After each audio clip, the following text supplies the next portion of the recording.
जय हिंद।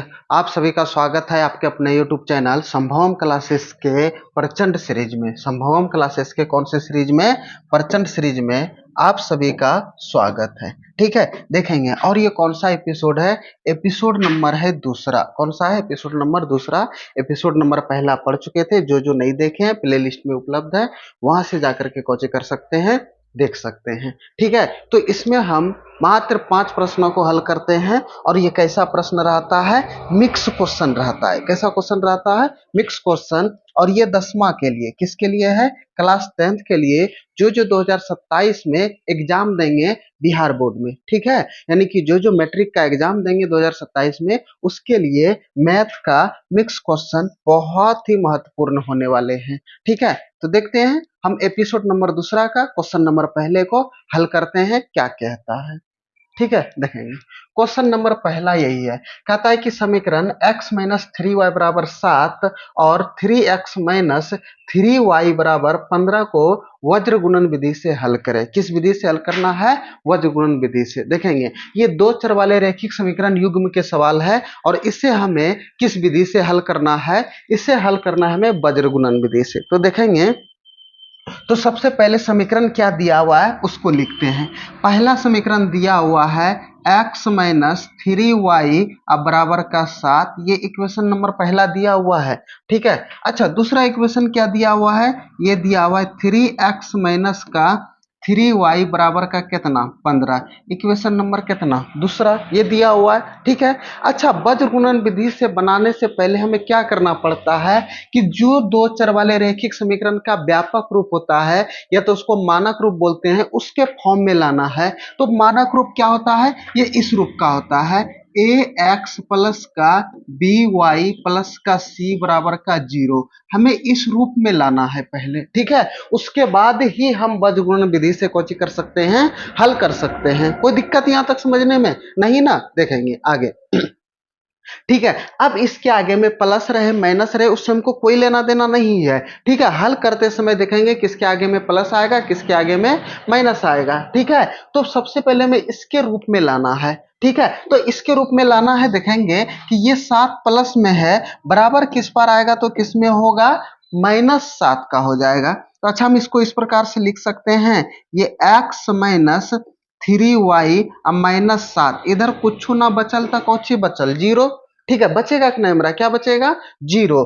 अब ये इक्वेशन नंबर कितना बन जाएगा? 3। उसी जिस प्रकार इसको करें उसी प्रकार इसको भी लिख सकते हैं। तो यहाँ पर लिखेंगे कि 3x माइनस का 3y, ये प्लस का 15 है, इधर आकर के माइनस का 15 और ये बराबर का 0। ये इक्वेशन नंबर कितना बन गया? 4। ठीक है, इतना सा हमें शुरू में करना है। अब क्या करना है? सबसे आसान तरीका देखेंगे कि बनाने का क्या नियम होता है। सबसे आसान तरीका, ठीक है, सबसे पहले हम लोग x को लिखेंगे। किसको लिखेंगे? x को। यहां पर x को लिखेंगे और निचवा में इस प्रकार से बटे देंगे। ठीक है, ध्यान से देखिएगा, पहले x को लिखना है और इस प्रकार से क्या देना है? बटे। अच्छा, x को लिखना है ना, तो मान लेते हैं x नहीं है, x को हमने मिटा दिए, x को हमने कौची कर दिए? मिटा दिए है। देखो, मिटा दिए। अब इसमें क्या करना है कि कोना कोनी गुना कर देना है। दो ठो बचा, एक y वाला बचा और ये बिना मतलब चर वाला बचा। ठीक है, तो कोना कोनी गुना कर देंगे। -3 गुना -15, अब -3 गुना -7 गुना करेंगे। ठीक है, तो देखेंगे क्या क्या गुना करना है। ये -3 गुना -15, तो ये -3 और गुना में -15, और यहां पर साइन देंगे किसका? माइनस का। किसका साइन देंगे?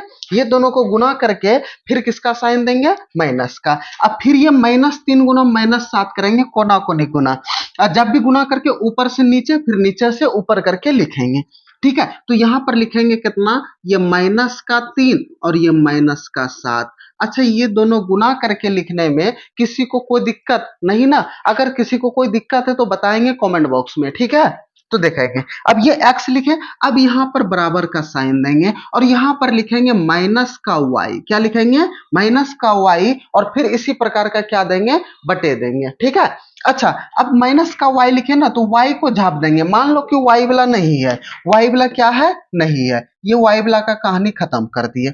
ठीक है। अच्छा, खत्म कर दिए, जो क्रिया इसमें किए थे वही क्रिया इसमें भी करेंगे, कोना कोनी गुना करेंगे। अच्छा, x का गुणांक कुछ नहीं तो कितना है, 1।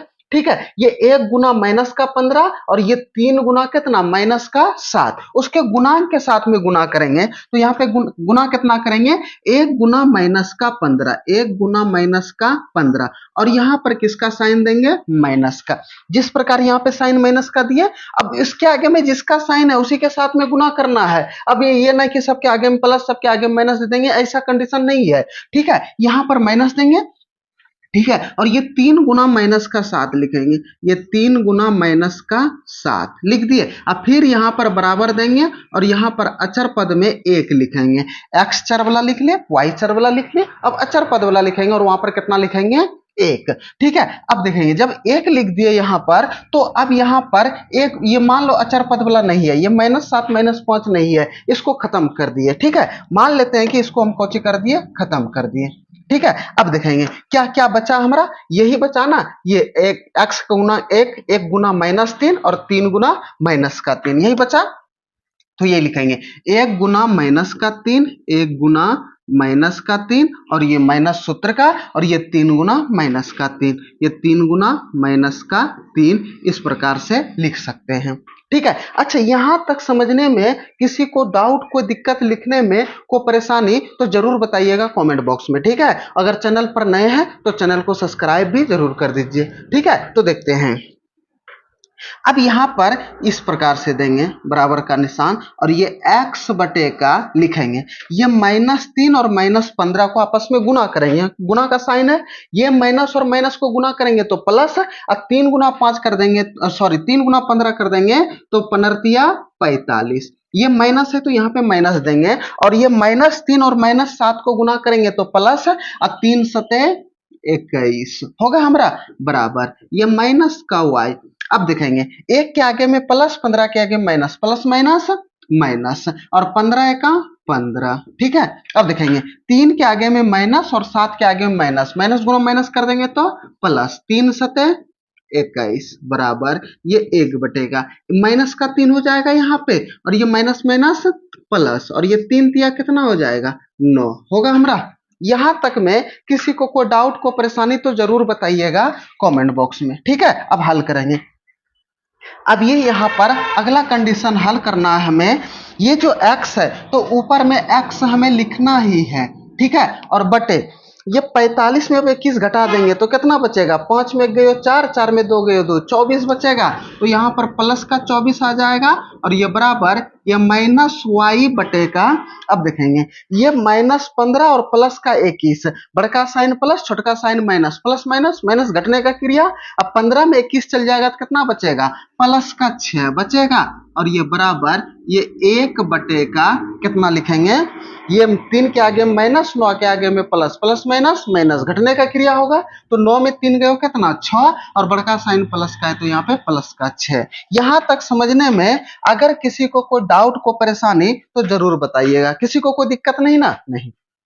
अब क्या करना है कि एक बार इस x को अचर पद के साथ में लिखना है और एक बार इस y को अचर पद के साथ में क्या करना है, लिखना है, समझ गए। अब देखेंगे यहाँ पे लिखते हैं, तो लिखेंगे यहाँ पे कि x बटे का 24 अब बराबर 1 बटे का 6, और दूसरा कंडीशन लिखना है कि -y बटे का 6 और बराबर 1 बटे का 6 लिख सकते हैं।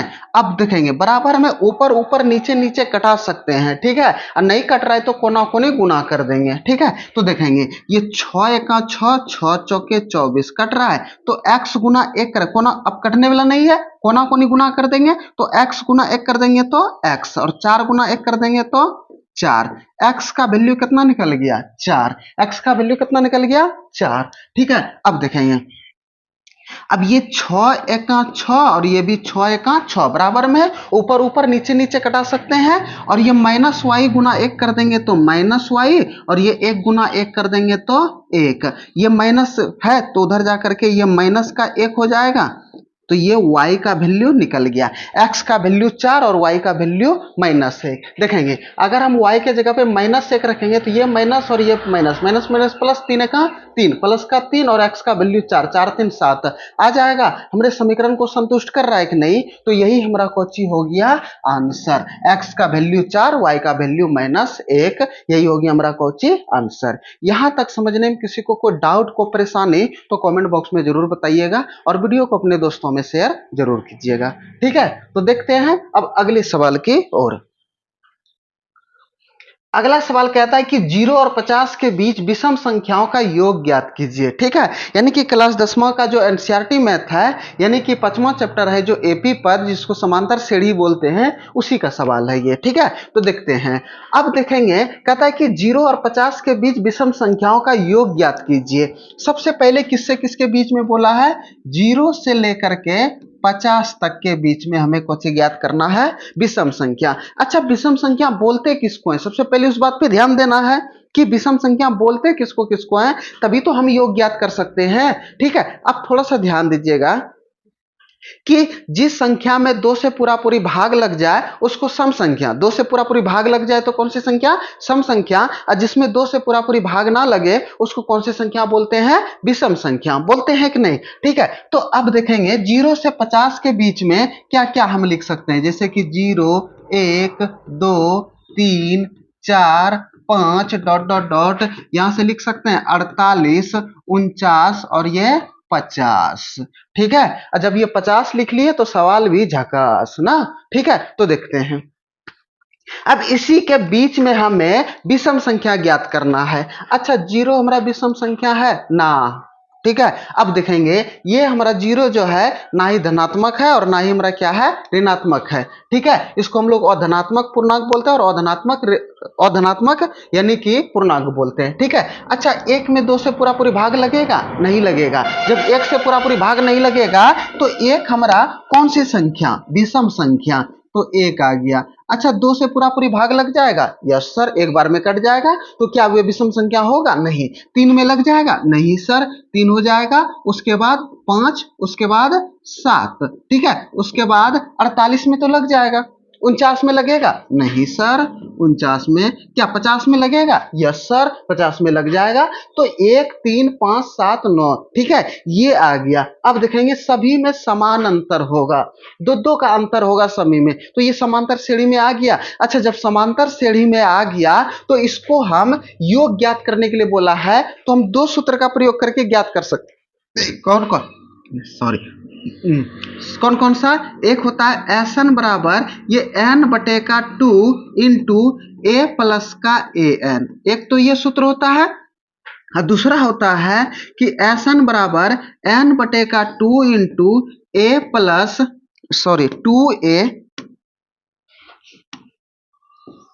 2a plus n minus 1 into D. एक तो ये सूत्र होता है कि नहीं? 2a plus n minus 1 into D. एक होता है n upon 2 into A plus A N, यही होता है सूत्र हमारा। ठीक है, तो दोनों में से किसी भी सूत्र का प्रयोग करके हम कोची कर सकते हैं, बना सकते हैं, कोई दिक्कत नहीं। ठीक है, तो अब देखेंगे हमें क्या क्या चाहिए। अगर हम छोटका वाला सूत्र पे ज्ञात करना चाहते हैं तो हमें n चाहिए। n बराबर क्या होता है? पदों की संख्या। n बराबर क्या होता है? पदों की संख्या। इसमें पदों की संख्या यानी कि के गो संख्या, 1 2 3 4 5 इस तरह से गिनते जाएंगे, के गो संख्या होगा तो उसी को हम लोग बोलते हैं n। यानी कि n बराबर क्या होता है? पदों की संख्या, के गो पद है इसमें। ठीक है, क्या अभी हमें पता है के गो पद है? लेकिन हमें पता है क्या होता है कि 0 से लेकर के 10 तक के बीच में 5 गो सम होता है और 5 गो कोची होता है? विषम होता है। ठीक है, 5 गो सम 5 गो विषम। तो 0 से लेकर के 50 तक के बीच में 25 गो सम होगा और 25 गो क्या होगा? विषम। यानी कि n का वैल्यू इसमें कोची हो जाएगा? 25। लेकिन हमें निकाल कर देखना है कि सही है कि गलत है। ठीक है, एग्जाम में अगर हमको बोल देता कि हमें 48 तक ही ज्ञात करना है विषम संख्या, तो के गो सम होगा, के गो विषम होगा। ठीक है, देखेंगे तो हमें n का ज्ञात करने के लिए, n का वैल्यू ज्ञात करने के लिए हमें इस सूत्र का प्रयोग करना पड़ेगा। कौन बोला का? कि ए एन बराबर होता है a plus n minus 1 into D. इस सूत्र का हम लोग कोची करेंगे? प्रयोग करेंगे। किसमें? एन का मान ज्ञात करने के लिए। ठीक है, तो एन का मान ज्ञात करने के लिए देखेंगे ए का वैल्यू कितना है, 1। ठीक है, हमें डी चाहिए, तो डी बराबर ज्ञात करने के लिए क्या करना पड़ेगा, दूसरे पद में से पहले पद को घटाएंगे, यानी कि यहां से 1 से लेकर के 49 तक में जस्ट यानी कि जिस संख्या है जस्ट उसी वाले को बगल में घटा देंगे तो उसका हमारा क्वेश्चन निकल जाएगा डी। जैसे ये 1 है, 5 में से 3 को घटा देंगे, 7 में से 5 को घटा देंगे तो हमारा क्वेश्चन निकल जाएगा डी का वैल्यू निकल जाएगा। तो ये 3 में से 1 चल जाएगा तो कितना बचेगा, 2। और उसके बाद ये सबसे लास्ट में है, ये सबसे लास्ट में है तो ये ए एन हो गया, तो ए एन का वैल्यू कितना हो जाएगा, 49। तो हमें एन का वैल्यू ज्ञात करना है, एन बराबर वाट। ठीक है, तो ए एन बराबर हमें ज्ञात करने के लिए सूत्र लिखेंगे, यहाँ पे क्या लिखेंगे कि ए एन बराबर A plus N minus 1 into D. ठीक है, ए एन के जगह पे कितना रख देंगे, 49 बराबर ए के जगह पे 1 प्लस एन के जगह पे एन माइनस 1 और डी के जगह पे कितना, 2।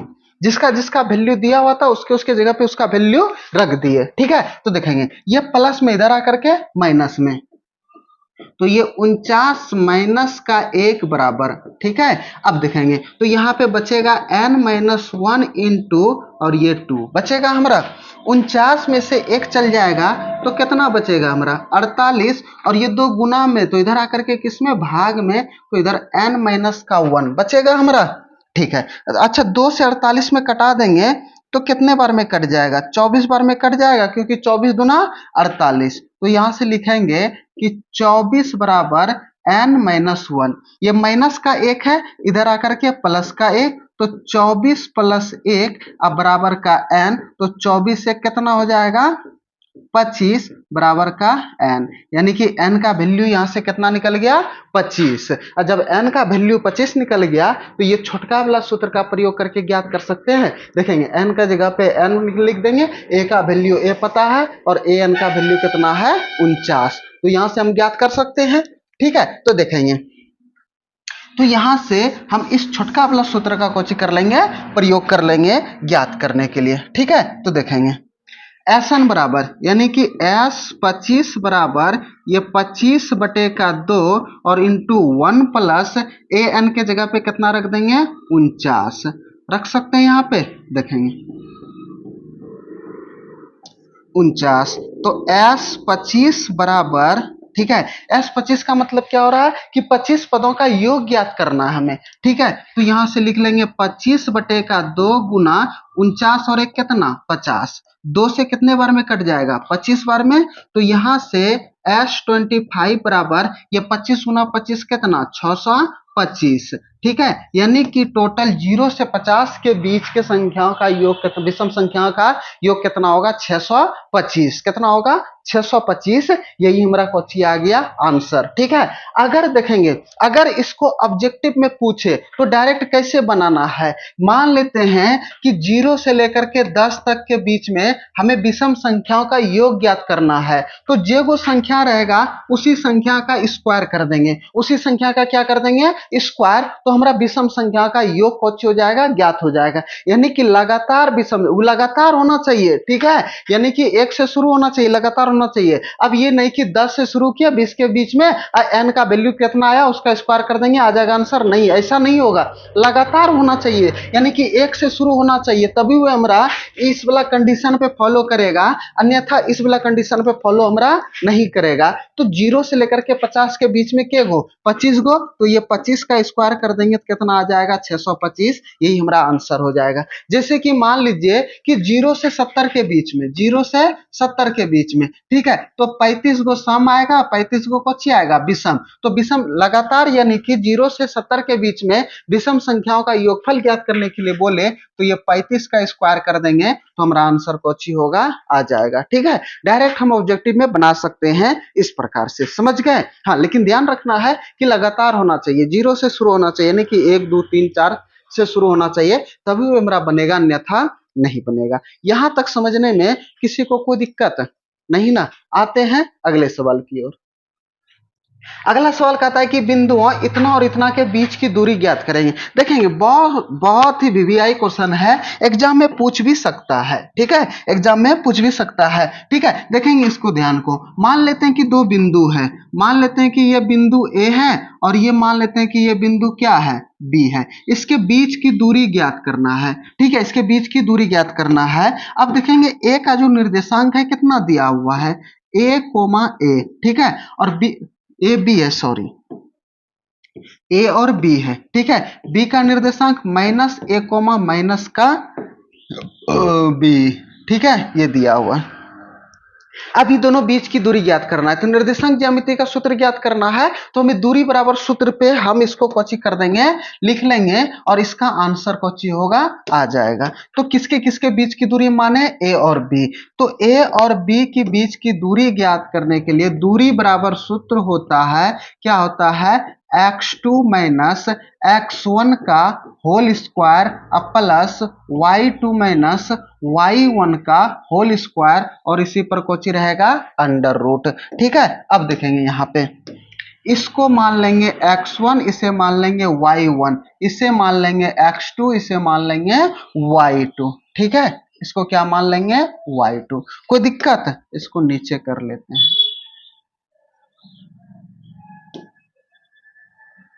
अच्छा, दो नीचे आ गया, कोई बात नहीं, तू चल नूनू, ए तो यहीं रहा पे, हाइट हो जाता रहे यहाँ। यही तो है बोर्ड का खासियत, ठीक है। अब देखेंगे यहां से x2 का किसके बीच की दूरी ज्ञात करना है, ए बी के बीच की दूरी हमें कुछ करना है, ज्ञात करना है। x2 का वैल्यू कितना है, माइनस है, ये सूत्र का माइनस, x1 का वैल्यू कितना है, a, और इसी पे पावर कितना 2, प्लस y2 का वैल्यू कितना है माइनस b, और ये सूत्र का माइनस, y1 का वैल्यू कितना है b, और इसी का क्या होल स्क्वायर, और इसी पर कुछ रहेगा अंडर रूट। तो ये ए बी बराबर माइनस ए मिलकर के गो ए, माइनस का 2a, माइनस माइनस प्लस, लेकिन चिन्ह किसका, माइनस का, तो एगो ए मिलकर के गो ए, 2 गो ए, और इस पे पावर कितना 2, प्लस वही क्रिया जो इसमें हुआ वही इसमें भी होगा, माइनस माइनस प्लस, लेकिन चिन्ह किसका, माइनस का, एगो बी मिलकर के गो बी, दो गो बी, ठीक है, और इस पे पावर कितना हो जाएगा 2, और इसी पर क्या हो जाएगा रूट। तो यहां से लिखेंगे कि ए बी बराबर, माइनस को दो बार, अब यहाँ पे -2a का स्क्वायर करेंगे, यहाँ भी -2b का स्क्वायर करेंगे, ठीक है, तो माइनस को दो बार गुना करेंगे तो किसमें परिवर्तित हो जाएगा, प्लस में, और दो को, ये तीनों पे स्क्वायर है, माइनस पे भी स्क्वायर है, दो पे भी स्क्वायर है, ए पे भी स्क्वायर है, ठीक है। तो दो का स्क्वायर कर देंगे तो 2 दूना 4, ए का स्क्वायर कर देंगे तो ए स्क्वायर, इसी प्रकार 2 दूना 4, बी का स्क्वायर कर देंगे तो बी स्क्वायर, ठीक है। तो यहां से लिखेंगे कि ए बी बराबर, इसमें भी 4 है, इसमें भी 4 है, तो 4 कॉमन आ जाएगा, तो ए स्क्वायर प्लस का बी स्क्वायर बचेगा, और ये अंडर रूट, ठीक है। अब देखेंगे 4 का तो वर्गमूल निकल जाएगा, कितना निकलेगा वर्गमूल, देखेंगे 4 का वर्गमूल निकल जाएगा 2, लेकिन इन दोनों का वर्गमूल नहीं निकलेगा, इसलिए ए स्क्वायर प्लस का बी स्क्वायर, यही हमारा कौची हो गया आंसर, ठीक है, यही क्या हो गया हमारा आंसर। यहां तक समझने में कोई दिक्कत नहीं ना, अगर किसी को कोई दिक्कत है, कोई परेशानी है, तो जरूर बताइएगा कमेंट बॉक्स में, ठीक है। तो देखते हैं अगला सवाल, क्वेश्चन नंबर 4 की ओर। कहता है कि समकोण त्रिभुज एबीसी में कोण बी बराबर 90 डिग्री, ठीक है। यहाँ पे बोला है कि एक समकोण त्रिभुज है, कैसा त्रिभुज है, समकोण त्रिभुज है। अच्छा, समकोण त्रिभुज किसको बोलते हैं, जिस त्रिभुज का एक कोण 90 डिग्री हो, जिस त्रिभुज का एक कोण कितने डिग्री हो, 90 डिग्री हो। तो देखेंगे ये कोण हो गया हमारा कितना, 90 डिग्री, ठीक है। और अब कौन सा कोण बोला है, बी, तो इसको मान लेंगे बी, इसको मान लेंगे ए, और इसको मान लेंगे सी, ठीक है। अच्छा, 90 डिग्री के जस्ट सामने वाली भुजा को क्या बोलते हैं, ये हो गया कर्ण, ये हो गया कौची, कर्ण। अच्छा, tan ए किस कोण के बारे में बात हो रहा है, ए कोण के बारे में, इस कोण के बारे में बात हो रहा है। तो जब जिस कोण के बारे में बात होगा उसके जस्ट सामने वाला जो भुजा होगा, इस कोण के जस्ट सामने भुजा के है, ये है, और इस कोण के जस्ट सामने भुजा के है, ये है, और इस कोण के सामने में भुजा कौन ठो है, ये वाला है, ठीक है। तो जिस कोण के सापेक्ष बात हो, ठीक है, जिस कोण के सापेक्ष क्या हो, बात हो, उसको हम लोग बोलते हैं लंब। तो एक कोण के सापेक्ष बात हो रहा है हमारा, हो रहा है कि नहीं, इस कोण के सापेक्ष बात हो रहा है, तो इसको हम लोग बोलेंगे क्या, लंब। ये कौची हो जाएगा, लंब। ये लंब हो गया, ये कर्ण हो गया, तो ये कौची बच जाएगा, बेचारा आधार बचेगा हमरा। ये क्या बचेगा, आधार। ठीक है, आधार कार्ड बना है सबका, तभी तो एग्जाम में बैठने देगा, नहीं तो नूनू सोच ले। ठीक है, आगे देखते हैं। अब इसमें हमारा दिया हुआ है कि tan a बराबर 1/√3। tan a बराबर कितना दिया हुआ है। अच्छा, ये समझने में आ गया सबको, तो जब सबको आ गया तो आगे समझते हैं। हमें दिया हुआ है कि tan a बराबर 1/√3। अच्छा, tan थीटा बराबर कौची होता है, tan थीटा बराबर होता है लंब बटे का आधार होता है हमारा। तो यहां से लिख लेंगे क्या, कि लंब बटे का आधार। ठीक है, इसको अनुपात में बदल लेंगे। ठीक है, देखेंगे यहाँ पे लिख लेंगे कि लंब अनुपात आधार। ठीक है, लंब अनुपात आधार। लंब का वैल्यू कितना है, 1 है। आधार का वैल्यू कितना है, √3। अनुपात कभी भी पूर्ण रूप नहीं होता है, इसलिए इसके साथ में कोई ना कोई चर लगाते हैं। अच्छा, कौन सा चर लगा दें, एक्स चर लगा देते हैं। तो यहाँ भी एक्स लगा दिए, यहाँ भी कौची लगा दिए, एक्स।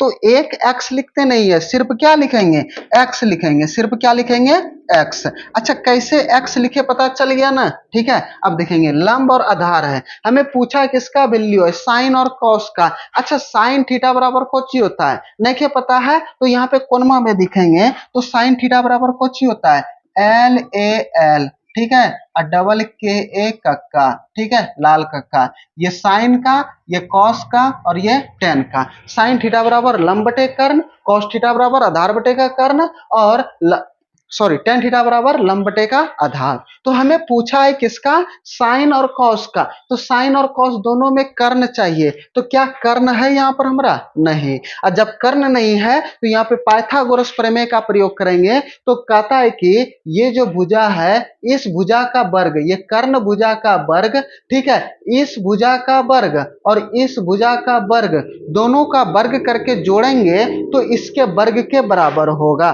कर्ण के वर्ग के क्या होगा, बराबर होगा। समझ गए। तो यहां से लिखेंगे, क्या लिखेंगे, पाइथागोरस प्रमेय से। क्या होता है पाइथागोरस प्रमेय, कौची कहता है यही कि ये कर्ण का स्क्वायर जो होगा, ये लंब का स्क्वायर होगा, और जोड़ किसका स्क्वायर होगा, आधार का स्क्वायर होगा। किसका स्क्वायर होगा, आधार का। कर्ण कौन सी भुजा है, AC भुजा है, तो AC भी लिख सकते हैं, कोई दिक्कत नहीं है। तो ये AC का स्क्वायर बराबर लंब कितना है, लंब कौन सा है, BC भुजा है, और लंब का वैल्यू कितना है, x। तो यहाँ पर ये x का स्क्वायर हो जाएगा, आधार कितना है, √3x, और इसका ये स्क्वायर हो जाएगा। AC का स्क्वायर करेंगे तो ये कौची हो जाएगा, AC स्क्वायर, और ये हो जाएगा x स्क्वायर। स्क्वायर से रूट कट जाएगा तो बचेगा 3, और ये x स्क्वायर होगा हमारा। ठीक है, आगे यहाँ पर बनाते हैं। आगे तो ये AC का स्क्वायर बराबर x का स्क्वायर और 3 गो एक्स स्क्वायर, दोनों प्लस में है, तो 3 गो एक्स स्क्वायर और 1 गो एक्स स्क्वायर मिलकर के के गो एक्स स्क्वायर, तो ये 4 गो एक्स स्क्वायर हो जाएगा। ये स्क्वायर है, उधर जाकर के किस में, रूट में बन जाएगा। तो ये AC बराबर ये √4x स्क्वायर होगा हमारा। तो ये AC बराबर 4 का वर्गमूल कितना, 2, और स्क्वायर से रूट कट जाएगा तो कितना, x। तो देखेंगे AC का वैल्यू कितना निकल गया, 2x। सही निकाले ना, x। ठीक है, देखेंगे तो देखेंगे कर्ण का वैल्यू कितना, ये निकल गया 2x। लंब कितना निकल गया, x, और ये आधार कितना निकल गया, √3x। ठीक है, √3x। कोई दिक्कत। अब हमें चाहिए किसका वैल्यू, अब चाहिए साइन का वैल्यू। तो साइन A बराबर कौची होता है, ये होता है लंब बटे का कर्ण। ठीक है, अच्छा लंब हमारा कितना है, लंब x है, और ये कर्ण कितना है, 2x है। ठीक है, तो x से x कट गया, बचा कितना, 1/2। कितना बच गया, 1/2। अब यहाँ पे देखेंगे, अब cos A बराबर कौची होता है, ये होता है आधार बटे का कर्ण, आधार बटे का कर्ण।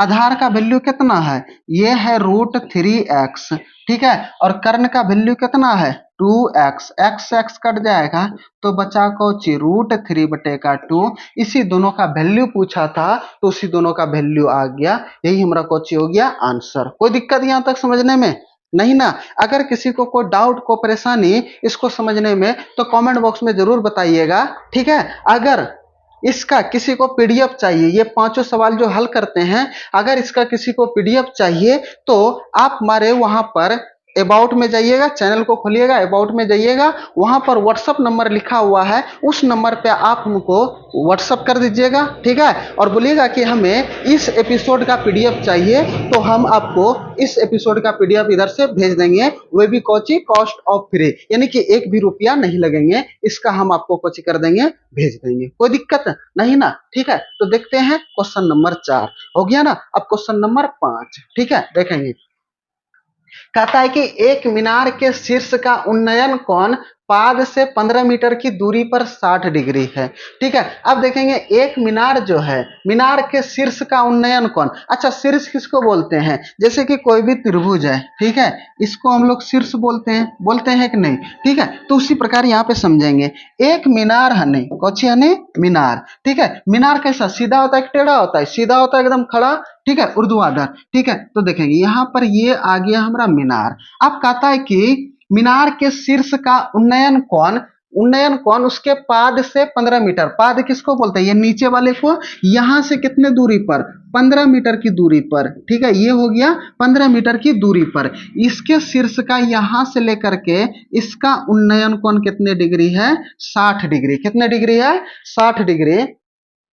तो मीनार की ऊंचाई ज्ञात करें, ठीक है। अच्छा, इसको ए मान लिए, इसको बी और इसको सी, इसको हम मान लिए एच, यही मीनार की ऊंचाई कौची एच मान लिए, और ये हो गया कौची पाद से लेकर के वहां जहां तक 60 डिग्री का उन्नयन कोण है वहां तक, ठीक है। अब देखेंगे यहां से मानेंगे, क्या करेंगे, मानेंगे, माना मीनार की ऊंचाई इतना, ठीक है, मान लेंगे, मानने में क्या गया है, ठीक है। माना मीनार की ऊंचाई, माना मीनार की ऊंचाई बराबर कितना h मीटर, मीटर में दिया हुआ है तो मीटर मान लेंगे, ठीक है। अब देखेंगे हमें, अच्छा जिस थीटा का वैल्यू दिया हुआ है, थीटा का वैल्यू कितना दिया हुआ है 60 डिग्री, और ये आधार हमें पता है, ठीक है, कितना है 15 मीटर। अब देखेंगे कैसे कैसे हुआ, क्या क्या हुआ, कैसे हुआ, ठीक है, हमें क्या बता कैसे हुआ, ठीक है। अब देखते हैं यहाँ पे, अभी तुरंत हम पीछे सवाल में पढ़े कि जिस कोण के सापेक्ष बात करेंगे उसके जस्ट सामने वाली भुजा लंब, ठीक है। अच्छा, 90 डिग्री के जस्ट सामने, ये 90 डिग्री हो गया, और जस्ट इसके सामने वाला कौन हो जाएगा, कर्ण, ठीक है। तो ये हो गया लंब, ई हो गया कर्ण, और ई हो गया अधर, ठीक है, हो गया हमारा। अब देखेंगे, अब यहाँ पे क्या क्या है, इसमें लंब है और इसमें आधार है। अच्छा, लंब और आधार किस में रहता है, टेन में रहता है। टेन थीटा बराबर क्या होता है, लंब बटे का आधार होता है कि नहीं, क्योंकि थीटा का वैल्यू 60 डिग्री, इस कोण के सापेक्ष बात हो रहा है, तो ये लंब, जो मीनार की ऊंचाई हो गया वे लंब हो गया, ठीक है, और मीनार का जो पाद हो गया वे आधार हो गया, ठीक है। तो लंब और आधार हमें पता है, तो किसका प्रयोग करेंगे, टेन थीटा का, किसका प्रयोग, टेन थीटा। तो यहाँ पे लिखेंगे कि टेन थीटा बराबर कौची हो जाएगा, ये लंब बटे का आधार, ठीक है, लंब बटे का आधार।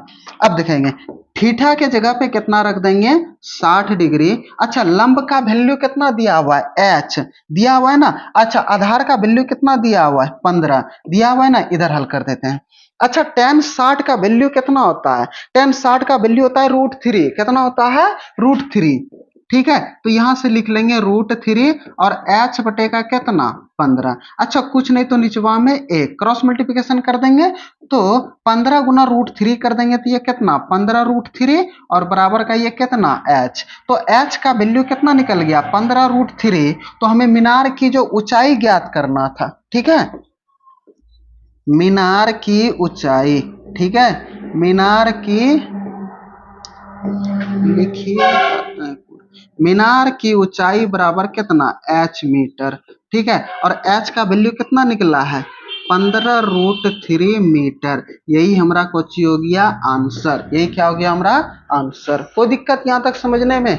अगर किसी को कोई डाउट को परेशानी तो कमेंट बॉक्स में जरूर बताइएगा। ठीक है, देखते हैं 5 सवाल हल कर दिए। प्रत्येक एपिसोड में 5 सवालों को हल करते हैं।